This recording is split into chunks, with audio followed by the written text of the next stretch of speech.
Assalamualaikum warahmatullahi wabarakatuh. Salam jumpa teman-teman dimanapun Anda berada. Pada kesempatan kali ini kita bertemu pada mata kuliah matematika diskrit gitu ya. Tepatnya pada kesempatan kali ini adalah pertemuan pertama kita gitu. Untuk sesi yang pertama ini materi yang akan kita bahas itu berkaitan tentang perhitungan dasar ya, atau basic counting. Nah, apa saja yang akan kita pelajari pada pertemuan pertama ini yang berkaitan dengan basic counting? Itu nanti diantaranya ada aturan perkalian, kemudian ada aturan penjumlahan, aturan pengurangan, juga ada aturan pembagian gitu ya. Jadi nanti kita akan memanfaatkan aturan-aturan itu dalam menyelesaikan masalah yang ada gitu ya. Oke, langsung saja kita masuk pada aturan yang pertama, yaitu aturan perkalian ya. Yaitu jika suatu prosedur itu dapat dipecahkan menjadi T cara gitu ya. Nah, di sini ada T cara di mana misalkan cara yang ke-1 itu bisa diselesaikan dengan N1 jalan. Kemudian cara 2 itu bisa diselesaikan dengan N2 jalan dan seterusnya sampai dengan cara T itu bisa diselesaikan dengan NT jalan gitu ya. Maka akan ada N1 kali N2 kali N3 ya. Ini dikalikan N1 kali N2 kali dan seterusnya kali NT jalan untuk menyelesaikan prosedur tersebut. Oke, nah jadi kurang lebih seperti itu ketentuan terkait dengan aturan perkalian. Nah, selanjutnya kita bisa melihatnya pada contoh kasus ya, langsung aja. Nah, di sini ada beberapa contoh terkait dengan penggunaan aturan perkalian. Contoh yang pertama itu misalkan ini, ada 3 rute dari kota A ke kota B, kemudian ada 2 rute dari kota B ke kota C. Nah, jadi kalau misalkan kita mau dari kota A ke kota B misalkan, nah misalkan di sini saya punya titik. Titiknya di sini adalah kota A gitu ya, kemudian di sini ada kota B. Nah, di sini ada 3 jalan gitu yang bisa dilalui gitu ya, misalkan 1, 2, 3. Kemudian dari kota B ke kota C itu ada 2 jalan. Nah, misalkan di sini ada 1, di sini ada 2 gitu ya. Nah, di sini pertanyaannya adalah ada berapa banyak cara untuk pergi dari kota A ke kota C dengan melalui kota B. Nah, di sini yang perlu kita perhatikan adalah banyaknya cara dari masing-masing kota gitu ya, dari kata A ke B. Misalkan di sini ada 1, 2, 3, saya lambangkan seperti itu. Kemudian di sini ada A, ada B. Nah, sebenarnya banyaknya cara yang bisa kita lewati itu adalah misalkan di sini ada dari 1 kemudian lewat A, kemudian dari 1 kemudian lewat B, 2 lewat A, habis itu lewat 2 kemudian lewat B, habis itu lewat 3 lewat A, lewat 3 lewat B. Berarti ada 6 cara. Nah, ini kalau kita misalkan menyelesaikan dengan cara membuat list satu persatu setiap kemungkinan yang bisa atau kemungkinan yang ada gitu ya.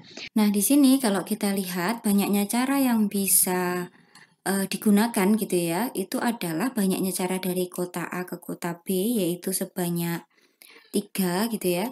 Di sini ada sebanyak 3 dikalikan dengan banyaknya cara dari kota B ke kota C, yaitu 2. Berarti di sini ada 3 dikalikan dengan 2, yaitu 6. Nah, kemudian untuk contoh yang kedua nih, misalkan sebuah perusahaan memiliki 2 orang OB gitu ya, yang bernama Sanses dan Patel. Kemudian perusahaan ini mempunyai 12 ruang kantor. Pertanyaannya adalah berapa banyak cara untuk menugaskan 2 OB tersebut untuk membersihkan ruangan yang berbeda. Nah, di sini berarti apa? Sama aja kita punya slot 2 seperti ini ya. Berarti misalkan di sini Sanses, kemudian di sini ada Patel gitu ya. Nah, di sini Sanses berpeluang atau memungkinkan untuk membersihkan berapa ruangan gitu ya. Nah, di sini ada 12 ruangan karena total ada 12 ruangan di sini tadi ya. Nah, kemudian berarti Patel ini ruangan yang sudah dibersihkan oleh Sanses itu tidak perlu lagi dibersihkan oleh Patel ini karena syaratnya tadi adalah membersihkan ruangan yang berbeda. Berarti satu yang sudah diambil oleh Sanches nanti itu tidak perlu lagi dibersihkan oleh si Patel. Berarti di sini masih ada 11 gitu ya. Berarti di sini ada 12 dikalikan dengan 11 di mana hasilnya adalah 121 cara. Oke, kemudian yang ketiga gitu ya. Nah, di sini berapa banyak plat nomor kendaraan yang dapat dibuat jika plat nomor tersebut memuat 3 digit angka dan 3 digit huruf gitu ya. Berarti ada 6 digit di sana, 1, 2, 3, 4, 5, 6. Dimana di sini tuh isinya adalah angka gitu ya. Di sini isinya angka, kemudian 3 berikutnya itu isinya adalah huruf. Nah, ini plat nomor kendaraannya, ini plat nomor kendaraan di luar negeri ya, sehingga digit pertama nilainya 0 pun itu tidak masalah, tidak seperti kita di apa namanya di negara kita gitu ya. Oke, di sini berarti apa? Angka 3 digit yang pertama di sini angka gitu ya. Angka itu berapa saja yang bisa kita masukkan? Berarti mulai dari 0, 1, 2, 3, 4, 5, 6, 7, 8, 9. Berarti total ada 10 angka yang bisa kita masukkan. Nah, yang kedua juga sama. Kenapa? Karena tidak ada ketentuan bahwa angka yang digunakan tidak boleh sama, itu tidak ada. Berarti misalkan nanti angkanya berulang pun itu tidak masalah. Berarti di sini sama juga 10, angka yang di sini juga sama 10. Kemudian diikuti oleh 3 digit huruf. Kita tahu huruf alfabet gitu ya, itu total ada 26. Berarti di sini ada 26. Kemungkinan huruf yang bisa mengisi di sini juga 26, di sini juga 26. Berarti caranya adalah ini kita kalikan satu persatu gini ya. Oke. Berarti 10 kali 10 kali 10 kali 26 kali 26 kali 26 hasilnya ini. Ya, jadi kurang lebih seperti itu. Contoh kasus untuk aturan perkalian. Bisa kita lanjutkan ke aturan berikutnya, yaitu aturan penjumlahan. Coba teman-teman perhatikan, jika suatu prosedur itu dapat diselesaikan dengan satu dari N1 cara atau satu dari N2 cara, di mana dari N1 dan N2 cara tersebut tidak ada yang sama, maka terdapat N1 plus N2 cara untuk menyelesaikan prosedur tersebut. Nah, kalau kita lihat, cermati lagi gitu ya, bedakan dengan yang aturan perkalian tadi. Kalau di penjumlahan ini bisa diselesaikan dengan satu cara dari N1 atau satu cara dari N2, di mana N1 dan N2 tadi tidak memuat cara yang sama. Kalau kasusnya seperti ini, kita bisa menggunakan aturan penjumlahan ya. Oke, kita coba langsung aja masuk ke contoh kasusnya. Di sini coba kita lihat, nanti teman-teman bisa membandingkan juga dengan kasus perkalian tadi ya. Di sini ada beberapa jenis angkutan yang dapat digunakan untuk pergi dari kota A ke kota B. Ada 4 travel, ada 2 bus, dan 1 kereta api. Ada berapa total cara berbeda untuk berangkat dari kota A ke kota B? Nah, ini kalau teman-teman perhatikan, pada kasus ini gitu ya, kita bepergian dari kota A ke kota B itu bisa selesai dengan kita naik travel aja. Kita bisa selesai dengan naik bus aja, atau kita bisa selesai dengan naik kereta api saja. Ini coba saya kembali ke kasus yang perkalian tadi ya.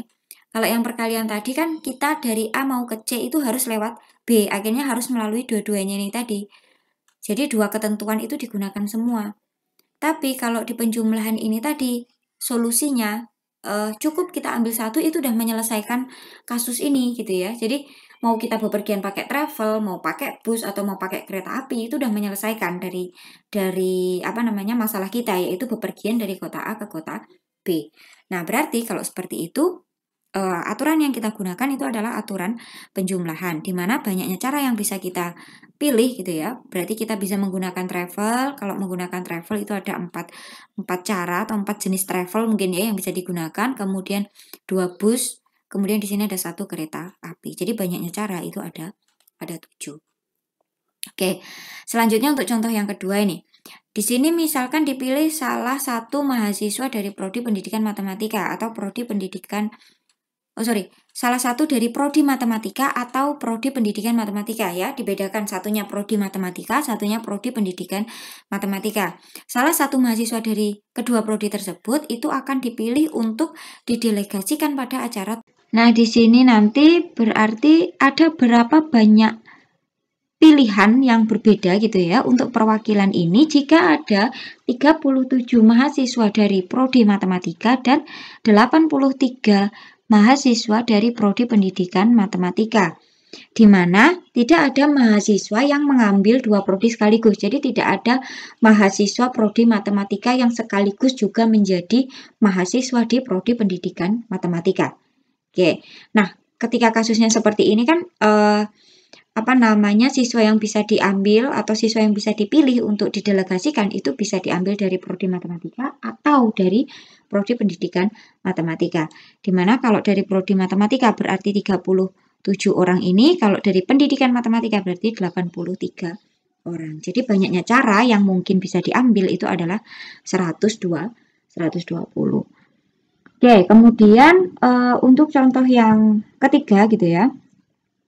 Di sini seorang mahasiswa boleh memilih mengerjakan tugas dari salah satu dari 3 daftar yang diberikan. Jadi misalkan ada 3 daftar yang dikasih, di mana masing-masing daftar itu memuat beberapa soal. Di mana daftar pertama itu ada 23 soal, daftar kedua 15 soal, dan daftar ketiga itu ada 19 soal. Di mana tidak ada soal yang berada di lebih dari satu daftar. Jadi dari 3 daftar itu tidak ada soal yang sama gitu ya. Berapa banyaknya kemungkinan soal yang ada untuk dipilih. Jadi soal yang bisa dikerjakan, soal yang bisa dipilih untuk dikerjakan itu ada berapa banyak kemungkinannya gitu ya. Ya berarti tinggal kita tambahkan aja dari daftar pertama ada 23, daftar kedua ada 15, daftar ketiga ada 19. Jadi total ada 57 kemungkinan soal yang dapat dipilih untuk dikerjakan. Oke, jadi seperti itu untuk aturan penjumlahan. Selanjutnya, berikutnya ada aturan pengurangan ya, atau namanya adalah prinsip inklusi dan eksklusi. Tapi nanti akan ada satu bab khusus yang akan membahas tentang prinsip inklusi dan eksklusi itu ya. Jadi gini, jika suatu prosedur dapat diselesaikan dengan satu dari N1 cara atau satu dari N2 cara, maka banyaknya cara yang berbeda untuk menyelesaikan prosedur tersebut dengan cara N plus 1 dikurangi dengan banyaknya cara yang sama. Jadi kalau di aturan penjumlahan tadi kan tidak ada yang cara yang sama gitu ya, antara N1 dengan N2. Kalau di aturan pengurangan itu memungkinkan adanya cara yang sama di antara N1 dan N2. Nah, makanya cara mengerjakannya yaitu setelah ditambahkan itu dikurangi dengan cara yang sama. Kalau dinotasikan dengan ini dinyatakan dengan himpunan gitu ya. Jadi kardinalitas dari A1 digabung dengan A2 itu sama dengan kardinalitas dari A1 ditambah kardinalitas dari A2 dikurangi. Nah, ini banyaknya cara yang sama tadi dinotasikan. Kalau dalam himpunan itu berarti irisan gitu ya. A1 diiriskan dengan A2 kardinalitasnya gitu ya. Ya, seperti biasa kita langsung coba masuk ke contoh kasusnya. Nah, di sini pertanyaannya adalah ada berapa banyak bit string ya, bit string dengan panjang 8 jika bit pertama string tersebut adalah 1 dan diakhiri dengan bit 00. Nah, jadi ada string yang terdiri dari 8 bit gitu ya. Di mana bit yang pertama itu adalah 1 syaratnya dan yang kedua itu diakhiri 2 digit terakhirnya itu adalah 00. Maka banyaknya cara adalah kalau seperti ini, cara mengerjakan kita adalah di sini kita fokus satu per satu ya kasusnya. Yang pertama adalah ketika bit pertama string tersebut adalah 1. Ya, di sini ini untuk kasus yang pertama. Seperti yang kita tahu bahwasanya bit itu kan ada 2 kemungkinan ya isinya, kalau nggak 0 ya 1 gitu kan ya. Nah, di sini udah ada bit yang pertama itu 1. Selanjutnya bagaimana? Di sini kan ada 2 kemungkinan, bisa 0, bisa 1. Berarti di sini ada 2 kemungkinan. Berikutnya juga ada 2 kemungkinan, bisa 0, bisa 1. Di sini juga 2, di sini juga 2. Dan seterusnya, ya. Nah, karena tadi total stringnya panjangnya ada 8 gitu ya. Ada 8 bit, sementara bit yang pertama sudah terisi, ini 1, berarti sisanya masih ada 7. Ya, di sini ada 7 bit yang perlu diisi. Berarti banyaknya kemungkinan ya, kemungkinan untuk mengisi bit string ini itu adalah ada sebanyak 2 pangkat 7 atau 128 cara. Oke, itu yang pertama. Kemudian yang kedua adalah diakhiri dengan bit 00. Ketika dua bit terakhir itu diisi 0 dan 0, berarti kan masih ada 6 bit ya. Masih ada 6 bit yang perlu kita isi, di mana sama dengan kasus yang pertama. Di sini bit pertama berarti ada dua kemungkinan ya, bisa 0 bisa 1. Kemudian yang kedua juga sama, masih ada dua kemungkinan, bisa 0 bisa 1 dan seterusnya. Di sini pun juga sama. Di mana ini ada sebanyak 1, 2, 3, 4, 5, 6. Ada sebanyak 6 bit yang harus kita isi. Berarti ada 2 pangkat 6 atau 64 cara. Tapi teman-teman harus perhatikan, ternyata gitu ya, dari dua cara ini ada beberapa cara yang digunakan secara bersama gitu. Artinya pada saat kita menyelesaikan masalah untuk kasus 1 itu dia pakai cara itu. Kemudian menyelesaikan kasus 2 dia juga pakai cara itu. Itu apa? Yang mana? Yaitu pada saat kita mengisi ini. Bit kedua, bit ketiga, bit keempat, bit kelima, dan bit keenam. Ya, jadi pada saat mengisi 5 bit yang di tengah antara 1 dengan 00 ini, itu digunakan cara yang sama. Berarti apa? Kita cari banyaknya cara yang sama.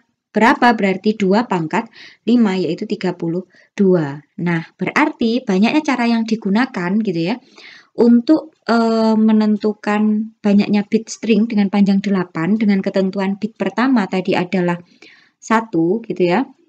Kemudian 2 bit terakhir itu adalah 00, itu caranya adalah dengan 2 pangkat 7 ini tadi, kemudian ditambahkan dengan 2 pangkat 6 ini tadi, kemudian dikurangi dengan banyaknya cara yang sama, yaitu 2 pangkat 5, yaitu 128 dikurangi 64 dikurangi, ini ditambah ya harusnya, 128 ditambah 64 dikurangi 32, dimana hasilnya adalah 160. Oke, jadi kurang lebih seperti itu teman-teman untuk aturan pengurangan ya. Selanjutnya kita bisa lanjut ke contoh yang kedua, aturan pengurangan untuk contoh yang kedua. Nah, di sini misalkan ada sejumlah mahasiswa total sebanyak 350 orang gitu ya. Sejumlah 220 orang itu menyukai mata kuliah matematika diskrit gitu ya. Nah, di sini misalkan A1 gitu ya. A1 itu adalah mahasiswa yang suka dengan mata kuliah matematika diskrit gitu ya. Kemudian A2 itu adalah mahasiswa yang suka mata kuliah unreal gitu ya, atau analisis real, di mana banyaknya A1 itu adalah 220 gitu ya. Kemudian banyaknya A2 itu adalah sebanyak 147.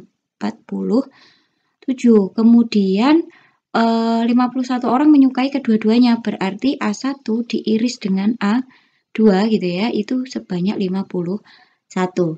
Nah, di sini pertanyaannya adalah berapa mahasiswa yang tidak menyukai matematika diskrit maupun analisis real. Nah, berarti caranya adalah kita cari dulu total yang menyukai semuanya gitu ya, yang menyukai matematika diskrit dan juga menyukai analisis real, kemudian maupun yang menyukai salah satu saja, itu totalnya ada berapa? Itu tidak lain adalah sebanyak ini. Jadi ya, 316 tadi, berarti yang tidak menyukai keduanya berapa? 350, atau total seluruh mahasiswa tadi dikurangi A1 digabungkan dengan A2, yaitu 316. Berarti totalnya ada 34 orang mahasiswa yang tidak menyukai matematika diskrit maupun analisis. Oke, selanjutnya ada aturan pembagian ya. Jadi aturan pembagian itu seperti apa?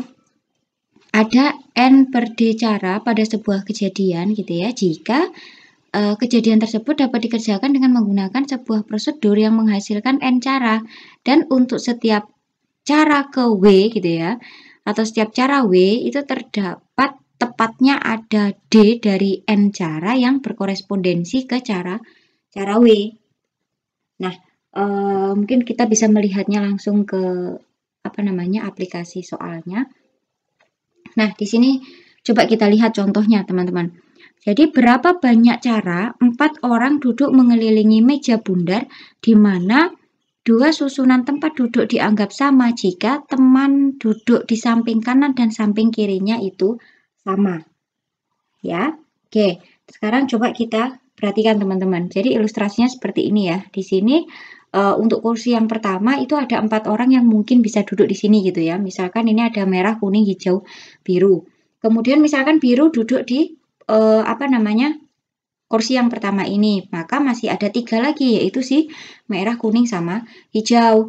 Kemudian misalkan si hijau duduk di kursi yang kedua, berarti masih sisa 2 orang lagi, yaitu si merah dan si kuning. Kemudian misalkan si kuning duduk di sini, berarti kursi terakhir itu ditempati oleh si merah. Begitu seterusnya ya. Nah, ini nanti juga berlaku kasus seperti itu pada saat yang duduk pertama adalah si hijau misalkan atau si kuning dengan proses yang sama, begitu seterusnya. Nah, di sini ada 4 faktorial cara gitu ya, atau 24 cara 4 orang duduk di meja bundar ini tadi. Nah, tapi yang perlu kita perhatikan adalah pada masing-masing 4 pilihan itu tadi gitu ya, pasti memiliki kesamaan. Jadi dari setiap formasi itu pasti memiliki kesamaan. Nanti teman-teman coba bisa menggambarkan ini buat kasih sedikit gambarannya ya. Misalkan di sini yang duduk yang pertama di sini tadi kan biru gitu ya, biru. Kemudian di sini ada hijau. Kemudian di sini ada kuning. Kemudian di sini ada merah. Nah, beberapa kemungkinan yang bisa kan misalkan di sini biru, sini hijau, sini merah, sini kuning. Kemudian di sini biru, di sini kuning, sini hijau, sini merah misalkan. Kemudian sini biru, sini kuning, sini merah, sini hijau. Habis itu berarti kuning, hijau, kuning, merah. Berarti di sini misalkan biru, merah, kuning, hijau. Kemudian di sini ada biru, merah, hijau, kuning gitu ya. Ini tadi kebetulan yang duduk di kursi yang pertama itu adalah si biru. Kemudian nanti misalkan ada si hijau yang duduk yang pertama gitu ya. Kemudian habis hijau di sini ada biru, sini merah, sini kuning misalkan. Kemudian di sini hijau, sini biru, sini kuning, sini merah. Kemudian di sini ada hijau, sini merah, sini biru, sini kuning. Sini hijau, sini merah, sini kuning, sini biru. Kemudian sini hijau, sini kuning, sini biru, sini merah. Kemudian di sini hijau, kuning, di sini merah, biru misalkan. Ini dan seterusnya ya, berlaku untuk yang pertama itu kuning, yang pertama itu merah, itu nanti juga sama. Ini dari 2 aja ini kita lihat. Nah, di sini ada biru, hijau, kuning, merah. Urutannya biru, hijau, kuning, merah. Ini akan sama dengan mana? Biru, hijau, kuning, merah. Nah, itu sama dengan ini. Nah, ini kan ini sama dengan yang di sini. Ini nanti juga akan ada satu yang sama pada saat yang duduk pertama itu si kuning. Di sini juga akan sama. Begitu seterusnya. Di sini nanti juga sama. Biru, hijau, merah, kuning. Mana ya yang urutannya biru, hijau, merah, kuning? Biru, hijau, merah, kuning. Nah, yang ini. Nah, ini sama. Ini sama dengan yang ini. Nanti juga akan ada satu lagi yang sama di sini juga di sini. Begitu seterusnya ya. Nah, oleh karena itu karena ini tadi ada 4 ini ya, 4 kemungkinan kita memilih siapa yang akan duduk pertama gitu ya. Berarti di sini dari 24 total cara tadi akan akan dibagi dengan 4. Jadi hasilnya ada 6 cara. Nanti untuk yang kasus yang kuning yang pertama, kemudian merah yang duduk yang pertama, nanti teman-teman bisa melanjutkan lagi nanti di cross check pola-pola yang sama gitu ya. Oke, jadi seperti itu untuk contoh dari aturan pembagian teman-teman. Berikutnya ada diagram pohon gitu ya. Terlepas dari 4 aturan tadi ada lagi satu diagram pohon. Ini yang dapat digunakan untuk memecahkan masalah kombinatorika atau masalah yang kurang lebih sama dengan yang kita selesaikan tadi gitu ya.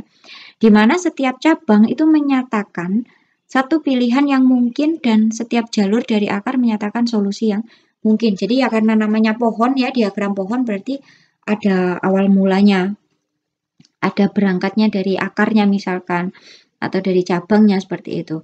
Nah, ini coba kita lihat untuk contoh penggunaan dari diagram pohon gitu ya. Pertanyaannya adalah berapa banyak bit string dengan panjang 4 yang tidak memuat string satu-satu. Pertanyaannya adalah yang tidak memuat string satu-satu ya.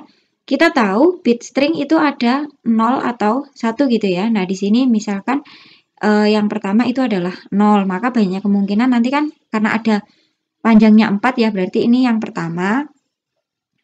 Di sini bit yang pertama, kemudian di sini untuk urutan bit yang kedua, di sini yang ketiga, di sini yang keempat gitu ya. Nah, di sini coba buat 0, berarti 0 ada dua kemungkinan pasangannya, bisa 0 bisa 1. 0 di sini nanti juga ada lagi dua kemungkinan pasangannya, ada 0 ada 1. Kemudian di sini 0 sama 0, di sini ada 1. Berarti coba kita lihat bit-bit string-string yang terbentuk gitu ya. Berarti ada 0 0 0, 0. Ini untuk yang pertama ini. Kemudian yang ke sini berarti ada 0, 0, 0, 1. Kemudian yang ke sini berarti 0, 0, 1, 0 ya. Di sini ada 0, 0, 1, 0. Kemudian yang ke itu ini, yang kemudian yang ini. Berarti 0, 0, 0, 0, 1, 1. Nah, ini kebetulan yang ada yang memuat string satu-satu Barta kasih tanda merah ya. Di sini ada merah ini. Kemudian yang cabang berikutnya di sini berarti ada 0, 1, yang ini ya. 0, 1, 0, 0.